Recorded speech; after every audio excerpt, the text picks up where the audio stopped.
कुनै बेला मुटु मृगौला कलेजो जस्ता जटिल रोगको उपचार गराउन विदेश धाउनुपर्ने अवस्था रहेकोमा अहिले स्वदेशमै सम्भव भएको छ। आँखा उपचारमा त उल्लेख्य उपलब्धि नै हासिल भएको छ, तर ठूला र स्रोत साधन सम्पन्न सरकारी अस्पताल शहरी क्षेत्रमा सीमित छन् भने बिरामीको चापले सहज उपचार पाउन कठिन छ। निजी अस्पतालमा उपचार निकै महँगो छ।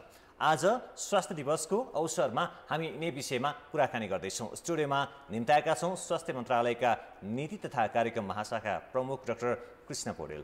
यहाँलाई स्वागत छ। धन्यवाद। सन्चै हुनुहुन्छ? सन्चै छु। हजुर, देश छाड्ने धेरै नेपाली नागरिकहरूको एउटा गुनासो देश छाड्दै गर्दा के हुन्छ भने यो देशमा शिक्षा राम्रो छैन, स्वास्थ्य राम्रो छैन, रोजगारी पाइँदैन।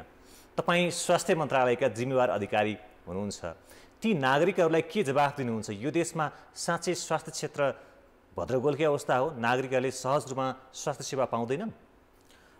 वास्तवमा यहाँले उठाउनु भएको यो विषय अहिलेको एकदमै जल्दो बल्दो समस्या पनि हो। नेपालीहरू देश छोड्नु पर्ने एउटा कारणमध्ये आधारभूत सेवाहरू, र मैले बोल्नुपर्दा चाहिँ आधारभूत स्वास्थ्य सेवाहरू जो नेपालको संविधानले निःशुल्क प्रदान गरिनेछ, कोही नागरिक आकस्मिक स्वास्थ्य सेवाबाट वञ्चित हुने छैन भनेको छ।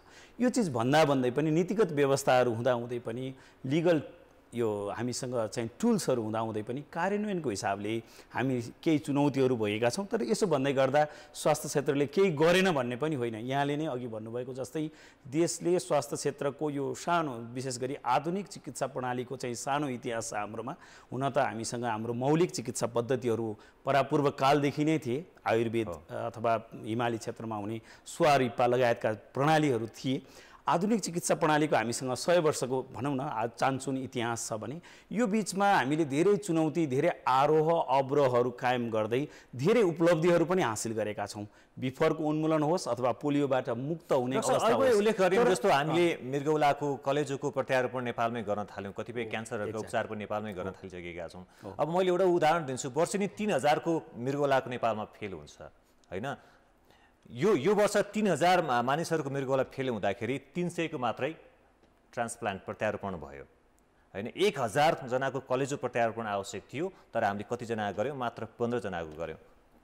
त्यो सेवा पनि काठमाडौँ उपत्यका केन्द्रित रहेको छ। अनि हाम्रो भनौँ यो स्वास्थ्य सेवामा, स्वास्थ्य केन्द्रहरूमा, अस्पतालहरूमा नागरिकको पहुँच हेर्ने हो भने त एकदमै पीडादायी रहेछ नि त होइन? अहिलेको हाम्रो चाहिँ भिजन कसरी गइरहेछ भन्नेमा यो जोड्छु, यो सेवा जोड्छु। अहिलेको भिजन चाहिँ संविधानकै चाहिँ प्रावधान बमोजिम आधारभूत स्वास्थ्य सेवा प्रदान गर्न प्रत्येक वडामा एउटा आधारभूत स्वास्थ्य सेवा केन्द्र, हिजो हेल्थ पोस्ट भन्ने गरिन्थ्यो, भने नागरिकको घर दैलोमै त्यो रहने। समुदायमा हाम्रो दिदीबहिनीहरू हुनुहुन्छ जसलाई सम्झिनै पर्छ। आज 76औं विश्व स्वास्थ्य दिवसका दिन महिला स्वास्थ्य स्वयंसेविकाहरू हुनुहुन्छ। समुदायमा वडा स्तरमा एउटा स्वास्थ्य संस्था रहने, पालिका स्तरमा एउटा अस्पताल जहाँ कमसेकम चिकित्सक र 15 सय 10 सयमा चाहिँ एमडिजिपी सहितको चिकित्सक रहने, जसले आधारभूत स्वास्थ्य सेवा र केही विसङ्गय सेवाहरू दिन्छ। त्यसपछि प्रदेश अन्तर्गत रहने जिल्लामा अथवा प्रादेशिक अस्पतालहरूले विशेषज्ञ स्वास्थ्य सेवा दिने र सङ्घले चाहिँ विशिष्टीकृत स्वास्थ्य सेवा दिने गरी व्यवस्थापन गरिएको छ। संस्थागत संरचना चाहिँ यस्तो छ। यहाँले जोड्नु भएको विशेष गरी विशिष्टीकृत स्वास्थ्य सेवाको पहुँचको हिसाबले हामी त्यो सेवालाई अहिले काठमाडौँमा सीमित रहेकालाई काठमाडौँ बाहिरका सङ्घीय अस्पतालहरूमा विस्तार गर्दैछौँ। जस्तो उदाहरणको लागि मृगौला प्रत्यारोपण हो, यहाँले भनेको सङ्ख्या सही हो, हामी त्यसलाई विस्तार गर्दैछौँ। केन्द्रीय स्तरमा हामीसँग मानव शहीद धर्मभक्त मानव अङ्ग प्रत्यारोपण केन्द्र छ र विशेष गरी ठुला मेडिकल कलेज प्रतिष्ठानहरू, त्रिभुवन विश्वविद्यालयको शिक्षण अस्पताल अथवा चिकित्सा विज्ञान राष्ट्रिय प्रतिष्ठान अन्तर्गतको हाम्रो वीर अस्पतालमा यी सेवाहरू छन्। त्यसलाई हामी चाहिँ काठमाडौँ बाहिर, जस्तो उदाहरण लागि पोखरामा पनि अहिले मृगौला प्रत्यारोपण भएको छ। यो म 10 वर्ष अगाडि त्यहाँ पढ्दा, त्यहाँ काम गर्दा यो सोच्नै सकिने थिएन कि पोखरामा पनि यो सेवा यति छिटो विस्तार होला। त्यो विस्तार हाम्रो आक्रामक भएको छ। कतिपय सेवाहरू काठमाडौँबाट डिकन्जेसन जस्तो काठमाडौँ बाहिरका ठुला सङ्घीय अस्पतालमा पठाउने प्रयास पनि छ। तथापि त्यसले मात्रै हाम्रो नागरिकको जुन अपेक्षा छ, एक्सपेक्टेसन छ, हामीले किनभने यो प्रेषण प्रणालीलाई व्यवस्थित गर्न नसक्दा र स्वास्थ्य उपचारमा वित्तीय व्यवस्थापनलाई व्यवस्थित गर्न नसक्दा स्वास्थ्य उपचारमा नागरिकको अत्याधिक खर्च हुँदा महँगो पनि भयो।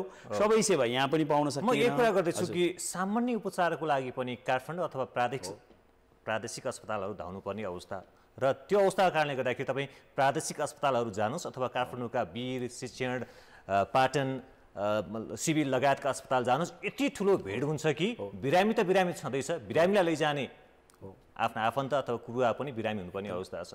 यो अवस्था कहिलेसम्म यस्तै हुन सक्छ नेपालमा? अब यसको यही जुन विशेष गरी ठुला अस्पतालहरू अथवा अब काठमाडौँ केन्द्रित अस्पतालहरूमा हुने भिड कम गर्नलाई गरिएका प्रयासमध्ये एउटा चाहिँ पालिकामा हामीले आधारभूत स्वास्थ्य सेवा दिने गरी आधारभूत अस्पतालहरू जो जनसङ्ख्या र भूगोलको आधारमा देशभरका 657वटा पालिकामा एउटा पनि अस्पताल नभएको ठाउँमा बनाउने हिसाबले यो काम अगाडि बढेको छ।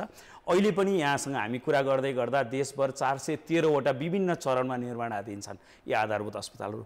त्यहाँ सेवा दिन सकियो भने यो भिडहरू अघि हामीले कुरा गरेका वीर अस्पतालका कान्ति अस्पतालका भिडहरू चाहिँ विशेष गरी कतिपय सेवाहरू हामीले बाहिर दिन नसकेर पालिकामा दिन नसकेर प्रदेशमा दिन नसकेर पनि हो केही विधामा हामीसँग जनशक्तिको पनि अभाव छ। अस्पतालै नभएका अथवा स्वास्थ्य चौकी नै नभएका त होइनन्, कति ठाउँहरूमा अस्पतालहरू छन्, स्वास्थ्य चौकीहरू छन् हैन, तर त्यहाँ स्रोत छैन, जनशक्ति छैन, प्रविधि छैन, अनि मानिसहरूलाई बिरामीहरूलाई त्यो अस्पतालप्रति विश्वास हुँदैन र उनीहरू सिधै आउँछन् वीर अस्पताल, शिक्षण अस्पताल हैन, सिभिल अस्पताल, पाटन अस्पताल लगायत प्रादेशिक अस्पतालहरू जालान हैन, सुर्खेत जालान, नेपालगञ्ज जालान, अनि ठुलो भिड हुन्छ र त्यो भिडमा पनि फेरि त्यहाँको स्रोत साधन जनशक्ति चिकित्सक डाक्टर साहबहरूले फेरि उपचार गर्न नसक्ने अवस्था। यो प्रवृत्ति छ नि, यसको अन्त्य कहिले हुन्छ? वास्तवमा हामीले दिगो विकासको लक्ष्य हासिल गर्ने गरी 2087सम्म भनौँ न, अब हामी 81को सङ्घारमा 80को अन्त्य 81को विक्रम सम्वतमा लाग्दै गर्दा अब हामीसँग चान्चुन 7 वर्ष समय छ। 7 वर्षको समयमा हामीले स्वास्थ्यका धेरै सूचकाङ्कहरूमा इन्डिकेटरहरूमा सुधार गर्नुपर्ने गरी हाम्रा रणनीतिहरू बनेका छन्।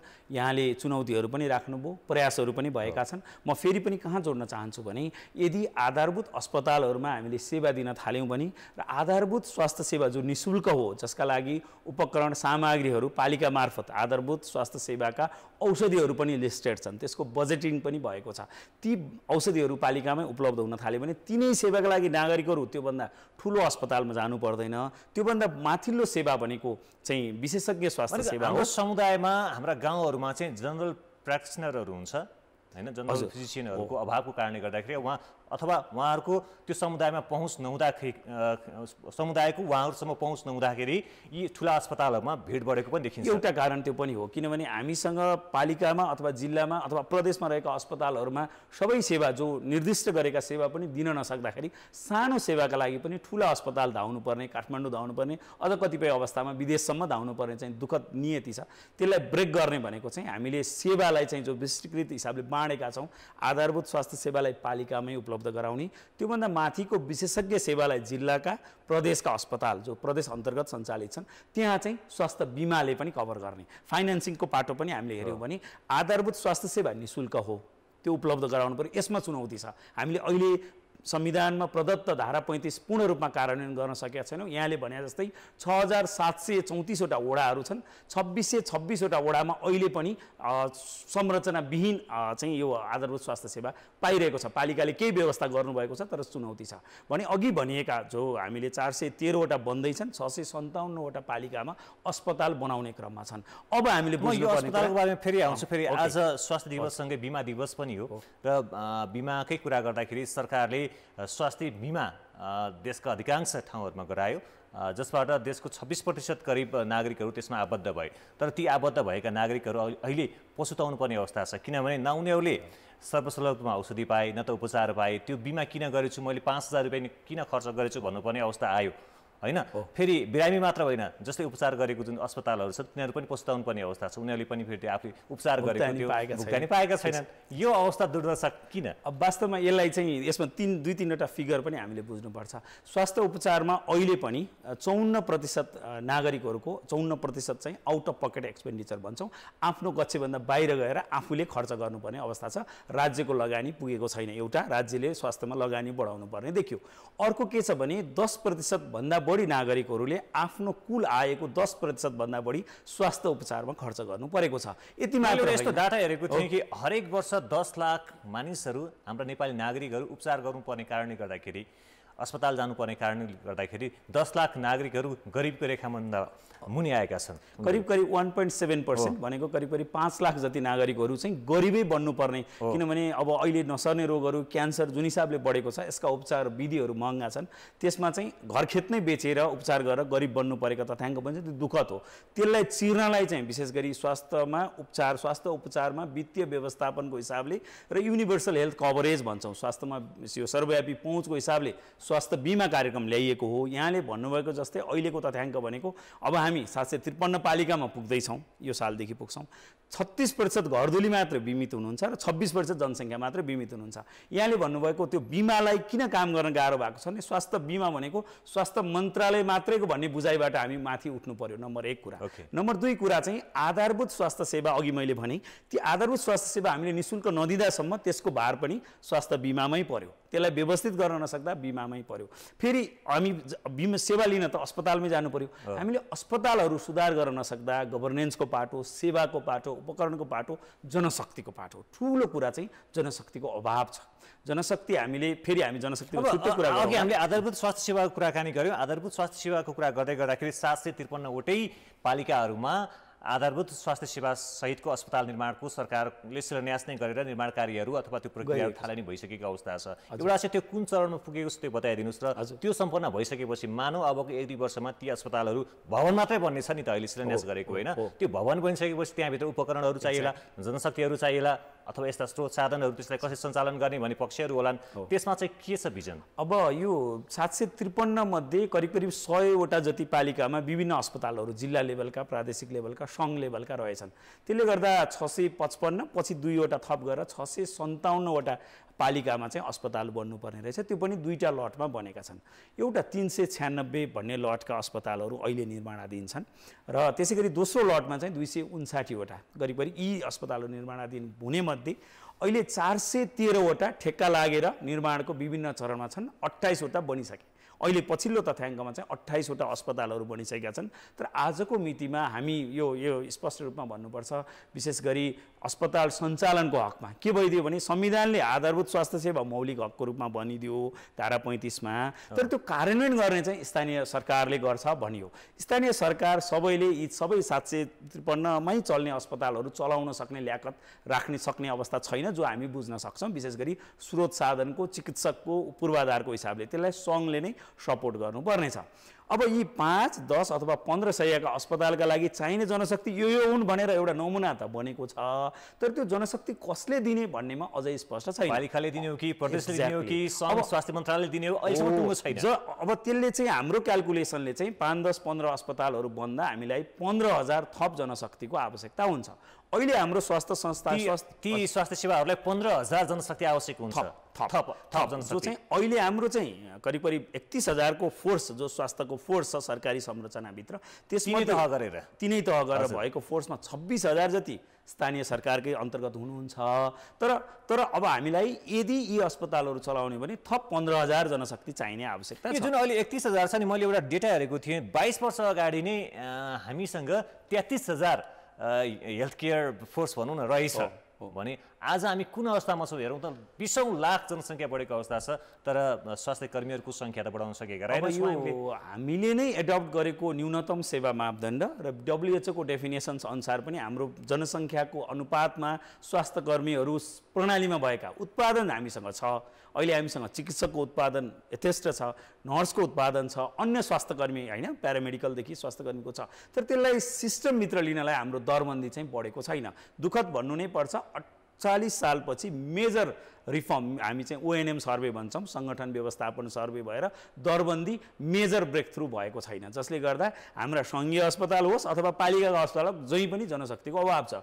जनशक्ति अभाव रहँदा गुणस्तर एकातिर कम्प्रोमाइज भएको छ, अर्को कुरा सेवा पनि कम्प्रोमाइज भएको छ। त्यही भएर मेरो विनम्र अनुरोध, विशेष गरी अर्थ मन्त्रालय, सङ्घीय मामिला तथा सामान्य प्रशासन मन्त्रालय र सरकारको अन्य निकायहरूलाई स्वास्थ्य मन्त्रालयको तर्फबाट, हुन त यो हामीले पटक अनुरोध गरेका हौँ यही मिडियाबाट, अब हामीले स्वास्थ्य सेवामा गुणस्तरको फड्को मार्ने हो भने र नागरिकले स्वास्थ्य उपचारको अधिकार धारा 35 को अधिकार प्रदान गर्ने हो भने स्वास्थ्य क्षेत्रमा जनशक्ति को लागि चाहिँ वृद्धिको लागि चाहिँ ONM गर्नुपर्ने, जनशक्ति स्वीकृत गर्ने काम चाहिँ ढिलो नगरौँ भन्छ। अहिले कम्तीमा पनि 15,000 त अहिले बनेका संरचनाहरूकै लागि आधारमा पनि देखिने अवस्था देखियो। तर म यही वातावरण भन्न चाहन्छु, तपाईँ एकजना चिकित्सक हुनुहुन्छ, सरकारी चिकित्सक हुनुहुन्छ, स्वास्थ्य मन्त्रालयका महत्त्वपूर्ण जिम्मेवार अधिकारी हुनुहुन्छ। तपाईँ एउटा आफ्ना साथीभाइ अहिले काम गरिरहेका, नेपालमा काम गरिरहेका चिकित्सक र स्वास्थ्य कर्मीहरूसँग तपाईँको इन्ट्रेक्सन पनि भइरहेको छ होला। साँच्चै नेपालमा चिकित्सकहरू बस्न सक्ने बाँच्न सक्ने काम गर्न सक्ने अवस्था छ कि छैन किनकि धेरै चिकित्सकहरू डाक्टरहरू विदेश पलायन भएका छन् हरेक दिन जसो मैले कतै डेटा हेरेको थिएँ 5-7 जना चिकित्सकहरू चाहिँ गइरहेको हप्तै पछि गइरहेका हामी देखिरहेका छौँ के छ अवस्था के भन्नुहुन्छ किन बस्न सकिरहेका छैनन् डाक्टरहरू यो देशमा एकातिर हामीले जनशक्तिको त्यो दरबन्दी नै बढाउन सकेका छैनौँ त्यो एकदमै दुःखद हो मैले फेरि पनि भन्छु न्यूनतम सेवा मापदण्डमा निर्दिष्ट गरिएका चिकित्सकहरू विशेषज्ञदेखि सबै देशभित्रको तीनटै क्षेत्रमा समस्या छ एउटा उत्पादनमा समस्या छ हाम्रो देशको आवश्यकता अनुसार जस्तो उदाहरणलाई मैले अहिले भन्दैछु 657 वटा अस्पताल बन्दै गर्दा हामीलाई 10,000 र 15,000 अधिकांश एमडिजिपी चाहिन्छ देशभित्र एमडिजिपीको पढाइ वार्षिक 100 जना पनि छैन एउटा दुःखद तथ्याङ्क उत्पादनमै समस्या अर्को उत्पादन गरेको जनशक्तिलाई रिटेन गर्ने समस्या छ हैन देशभित्र रहेकालाई उत्प्रेरणा दिने समस्या छ मोटिभेसन अब त अवस्था कस्तो देखियो भने नेपालमा भन्दा बढी ज्यादा डाक्टरहरू नेपाली डाक्टरहरू त अस्ट्रेलियामा हुने अथवा अमेरिकामा हुने अवस्था पो देखियो भने रक्षा मलाई मेरो एउटा प्रोफेसरले भन्नुहुन्थ्यो म यो कोट नै गर्न चाहन्छु मलावी भन्ने देशमा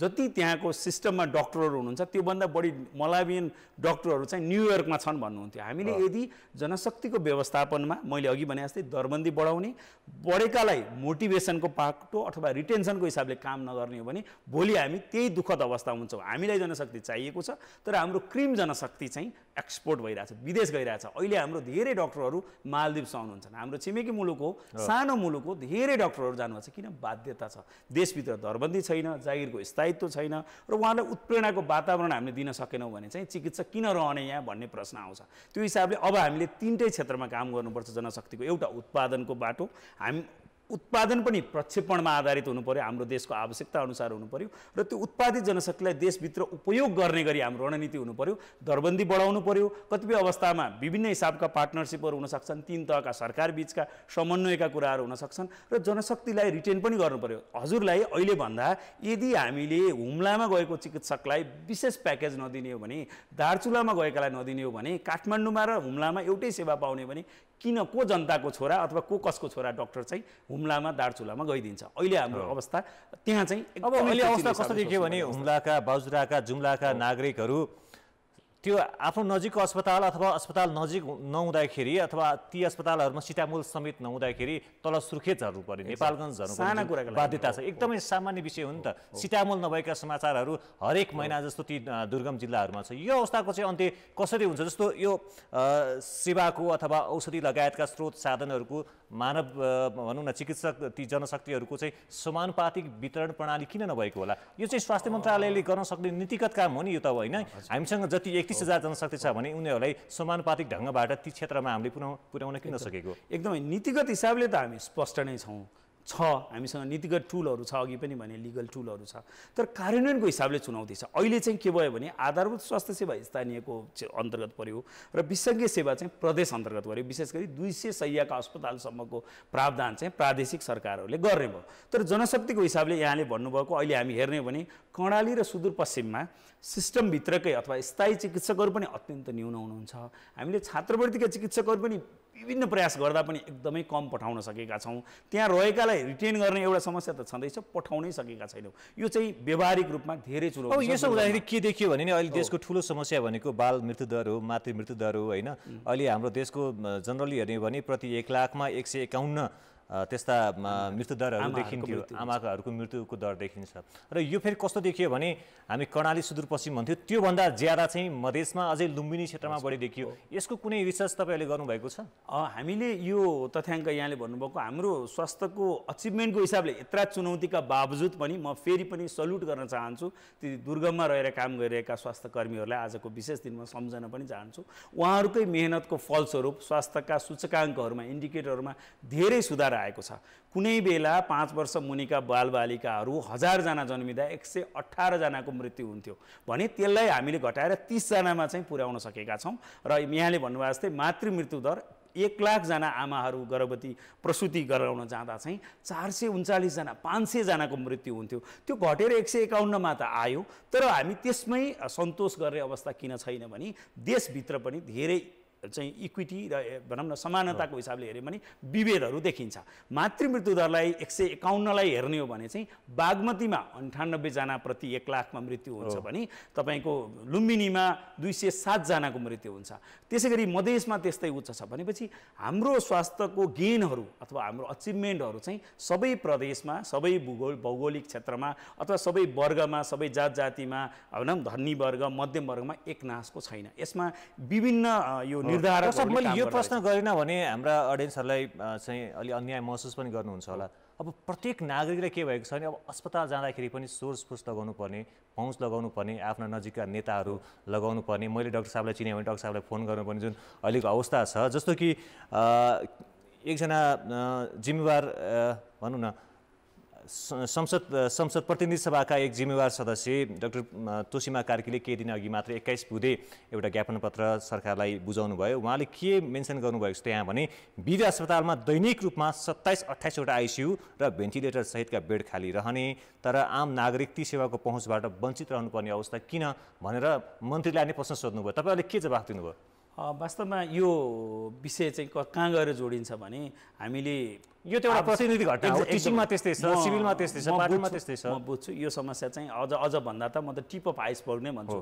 समस्या अझै विकराल छ। हामीले केही प्रतिनिधि पात्र यहाँले ल्याउनु भएको, विशेष गरी आइसियुको हकमा अथवा विशिष्टकृत सेवाहरू, त्यसमा हामीले जनशक्तिलाई जुन हिसाबले मोटिभेट गरेर रिटेन गर्नु पर्थ्यो त्यो हिसाबले नसकेको अघि पनि भने मैले। हाम्रो छुट्टै यो आइसियुमा काम गर्ने अथवा मुटुको क्षेत्रमा, मृगौलाको क्षेत्रमा काम गर्ने जनशक्ति र अर्को कुनै विधाको भनौँ नेपाल सरकारको कर्मचारीको बिचमा एउटै सोच राखेर बनाइएका योजनाहरूले गर्दा पनि यो अप्ठ्यारो भएको हो।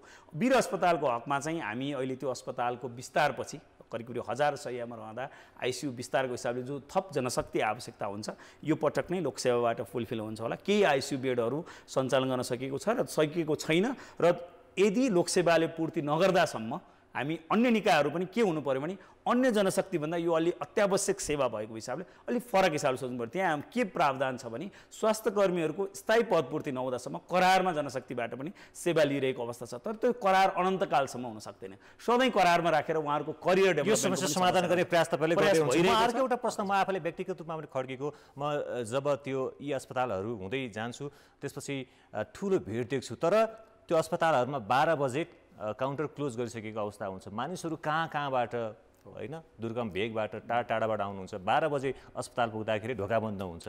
अब यो भयो भने त ती बिरामीहरूलाई त ठुलो मर्का पर्यो नि होइन? वास्तवमा यसमा दुईटा पाटो छ।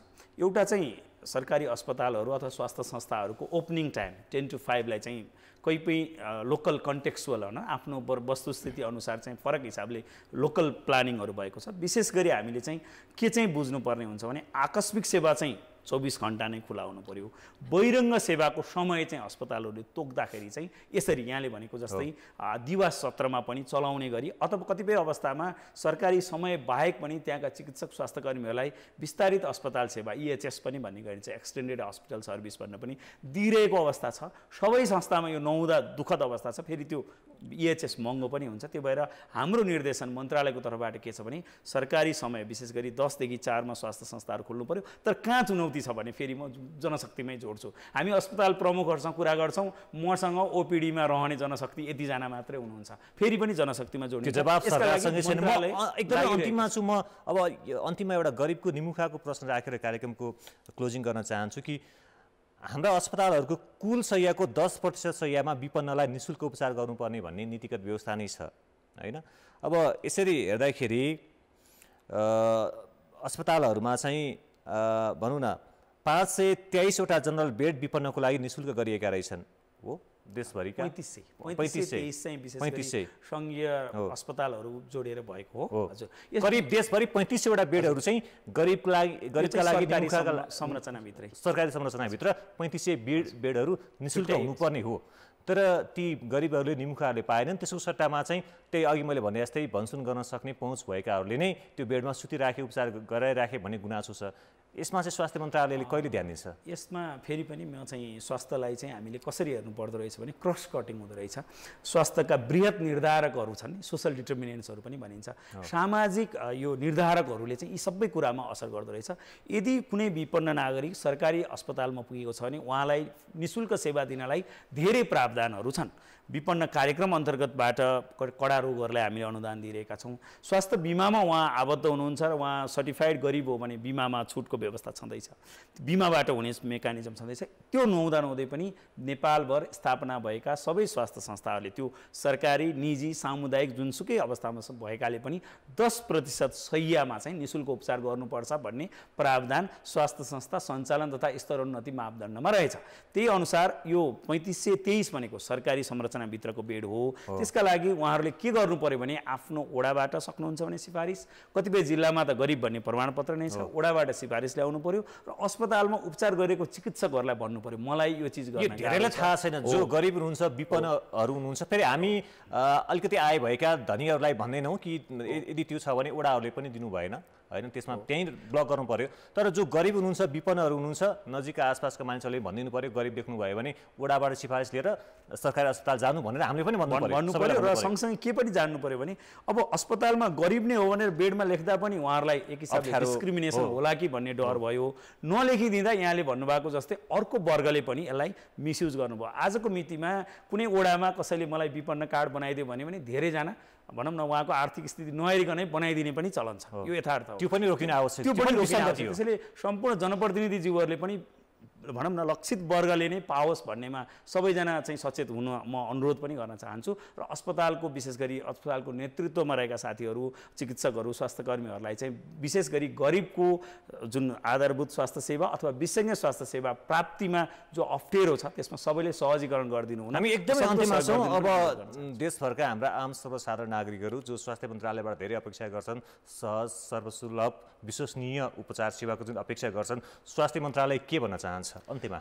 वास्तवमा म सबैलाई के अनुरोध गर्न चाहन्छु भने हाम्रो स्वास्थ्य हाम्रो एउटा अधिकार पनि हो, फेरि नागरिकहरूको स्वास्थ्य आफू स्वस्थ रहनलाई कर्तव्यहरू पनि छन्। विशेष गरी नराम्रा स्वास्थ्यका लागि असर गर्ने अहिले नसर्ने रोगहरू, क्यान्सर बढेको हिसाबमा हामीलाई स्वास्थ्यका नराम्रा चिजहरू विशेष गरी धुम्रपान, मद्यपान लगायतका कुलतबाट बसिदिनु हुन, सबैजना स्वस्थ रहने हिसाबले कमसेकम एक्सर्साइजहरू अथवा कसरतहरू, अलिकति शरीरलाई एक्टिभ रहने, सक्रिय रहने कुराहरू गरिदिनु। अस्पताल जाने हैन, आफू निरोगी हुने उपाय पनि अपनाउनु पर्यो। रोगबाट बच्ने उपायहरू, खानेपानी, सरसफाइमा पनि ध्यान दिनु हुन अनुरोध गर्छौँ। धारा 35 मा पनि त्यो भनेको छ। सरकार खानेपानी भनौँ न स्वच्छ खानेपानीको लागि पनि प्रयासरत छ।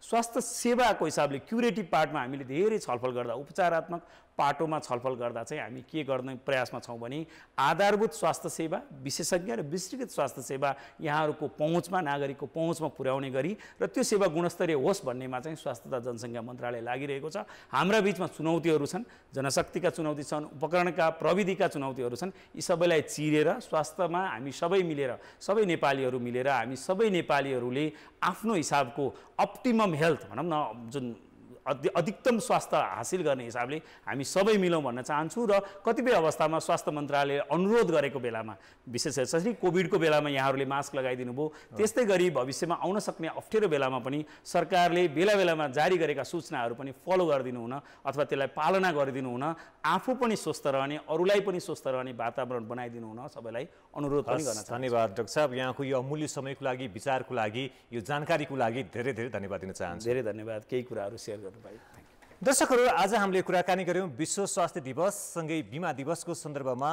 आम नागरिक, सर्वसाधारण नागरिकहरूको स्वास्थ्यमा पहुँच र हाम्रा अस्पतालहरू छन्, यसमा कसरी जनशक्ति राख्ने प्रविधि लगायतका विषयहरू छन्, यी लगायतका विषयमा कुराकानी गऱ्यौँ। आजको समय सकिएको छ।